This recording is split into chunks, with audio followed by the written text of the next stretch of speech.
വയനാട് ജില്ലയിൽ മേപ്പാടി താലൂക്കിൽ എല്ലാം നഷ്ടപ്പെട്ട ജനതയോടൊപ്പം വാക്കുകൾ കൊണ്ട് മാത്രമല്ല കർമ്മം കൊണ്ടും ആശ്വാസവും സമാധാനവും നൽകുവാൻ ആർക്ക് കഴിയും എന്ന ചോദ്യത്തിന്റെ ഉത്തരവുമായി ഇവിടെ ഇതാ നമ്മുടെ അഭിവന്യ വർഗീസ് ചക്കാലക്കൽ പിതാവ്, കോഴിക്കോട് രൂപതയുടെ മെത്രാനായിരിക്കുന്ന അഭിവന്യ പിതാവ് ഈ ജനതയ്ക്ക് ഐക്യദാർഢ്യം പ്രഖ്യാപിക്കുക മാത്രമല്ല, അവരുടെ സങ്കടങ്ങളിൽ കണ്ണുനീരൊപ്പാൻ അവരോടൊപ്പം നിൽക്കാൻ മാത്രമല്ല, അവർക്ക് പുനരധിവാസത്തിന് വേണ്ടുന്ന കാര്യങ്ങളെല്ലാം ചെയ്തു കൊടുക്കുവാൻ സന്നദ്ധ കാണിച്ചുകൊണ്ട് നമ്മോടൊപ്പം ആയിരിക്കുന്ന വർഗീസ് ചക്കാലക്കൽ പിതാവ് ഇപ്പോൾ നമ്മളോട് സംസാരിക്കും.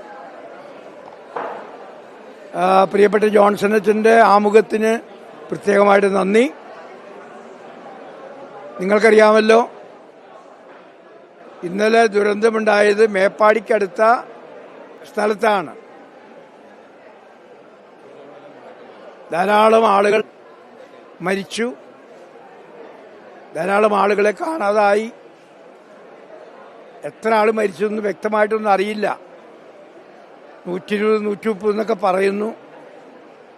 പക്ഷെ അവിടുത്തെ ജനങ്ങൾ പറയുന്നത് വളരെയധികം ജനങ്ങൾ മരിച്ചു പോയിട്ടുണ്ടെന്നുള്ളതാണ്. വളരെയധികം ജനങ്ങളെ കാണാതെ പോയിട്ടുണ്ട്. എത്രയോ ആളുകൾക്ക് വീടുകൾ നഷ്ടപ്പെട്ടു.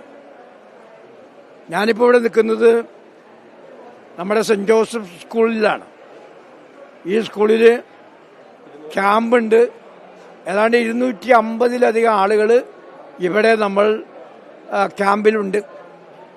അതുപോലെ ഇവിടെ അടുത്തുള്ള നമ്മളുടെ സെന്റ് ജോസഫ്സ് ഹയർ സെക്കൻഡറി സ്കൂളിലും ധാരാളം ആളുകൾ ഇവിടെ വന്നിട്ടുണ്ട്. അപ്പം അവരെയൊക്കെ കാണാൻ വേണ്ടിയിട്ടാണ് ഞാനിവിടെ വന്നത്. അവരെല്ലാം നഷ്ടപ്പെട്ട് നിസ്സഹായരായിട്ട് നിൽക്കുകയാണ്. പക്ഷേ പ്രിയപ്പെട്ടവരെ, ഒരു കാര്യം ഞാൻ പ്രത്യേകം എടുത്തു പറയാൻ ആഗ്രഹിക്കുന്നത്, നമ്മുടെ മഹിമ, നമ്മുടെ സ്നേഹം, നമ്മുടെ ഐക്യമൊക്കെ കാണുന്നത് ഇങ്ങനെയുള്ള ദുരന്ത മുഖത്താണ്. കേരളത്തിലെ ജനങ്ങൾ എത്രമാത്രം ഐക്യത്തിലും സ്നേഹത്തിലും കൂട്ടായ്മയിലും ജീവിക്കുവാൻ സന്നദ്ധരാണെന്ന് നമ്മളെ പഠിപ്പിക്കുന്ന വലിയൊരു പാഠമാണ് ഇവിടെ നമ്മൾ കാണുന്നത്. ഇവിടെ എത്രയോ ഭക്ഷണപദാർത്ഥങ്ങളാണ് വന്നിരിക്കുന്നത്, എത്രയോ വസ്ത്രങ്ങളാണ് വന്നിരിക്കുന്നത്. അതുപോലെ തന്നെ മരുന്നുകൾ ഒത്തിരി വന്നിട്ടുണ്ട്. ഡോക്ടർമാർ, അതുപോലെ മറ്റു പലരും ഇവിടെ ഈ ജനങ്ങൾക്ക് വേണ്ടി പ്രവർത്തിക്കാൻ വേണ്ടി വന്നിരിക്കുകയാണ്. നമുക്കതിൽ ഒത്തിരി സന്തോഷമുണ്ട്. ഞാനിങ്ങനെ ഇവിടെ വന്നിരിക്കുന്ന യുവജനങ്ങളെ, പ്രവർത്തകരെ എല്ലാവരെയും പ്രത്യേകം അഭിനന്ദിക്കുകയും അവരുടെ ആ ജനറോസിറ്റിക്ക് ദൈവം അവർക്ക് തുണയായിരിക്കട്ടെ, അവരെ അനുഗ്രഹിക്കട്ടെ എന്ന് പ്രത്യേകമായിട്ട് ഞാൻ പറയുകയാണ്. ഇനിയുള്ള കാര്യം എന്ന് പറഞ്ഞിട്ടുണ്ടെങ്കിൽ, എല്ലാം നഷ്ടപ്പെട്ട ജനങ്ങളാണ് ഇവർ. ഇവരുടെ പുനരധിവാസമാണ് ഏറ്റവും പ്രധാനപ്പെട്ട കാര്യം. വീടും പറമ്പും കുടുംബത്തിലുള്ള മറ്റു വ്യക്തികളൊക്കെ നഷ്ടപ്പെട്ട കുടുംബമാണിത്. അപ്പോൾ അവർക്ക് വേണ്ടി എന്ത് ചെയ്യാൻ സാധിക്കുമെന്നൊക്കെ നമ്മളൊന്ന് ചിന്തിക്കുന്നത് നല്ലതാണ്.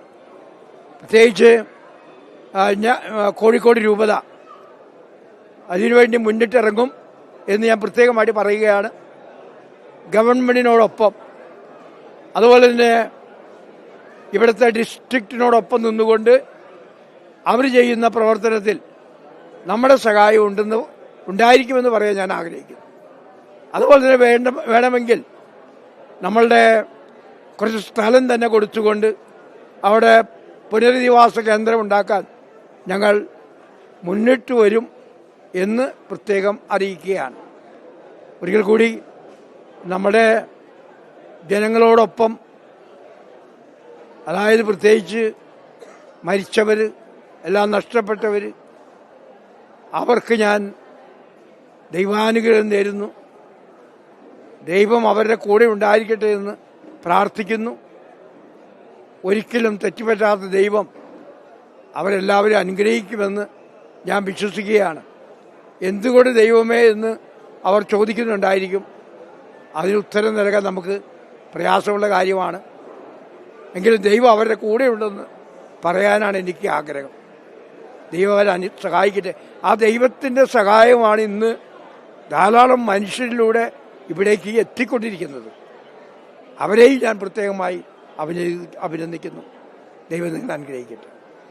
വളരെ മനുഷ്യർക്ക് ആശ്വാസം നൽകുന്ന വാക്കുകൾ മാത്രമല്ല, പ്രവൃത്തി പദത്തിലൂടെ അത് തെളിയിക്കാൻ പിതാവും കൂടെ വന്നിരിക്കുന്ന എല്ലാ വൈദികരും സിസ്റ്റേഴ്സും അവരുടെ എല്ലാവരുടെയും ആശ്വാസ വാക്കുകൾ ദേശത്തിന് സമാധാനവും ആശ്വാസവും നൽകട്ടെ എന്ന പ്രാർത്ഥനയോടുകൂടെ ഗുഡ്നസ് TV വേണ്ടി ഫാദർ ജോൺസൺ തേക്കടയിൽ, മാനന്തവാടി.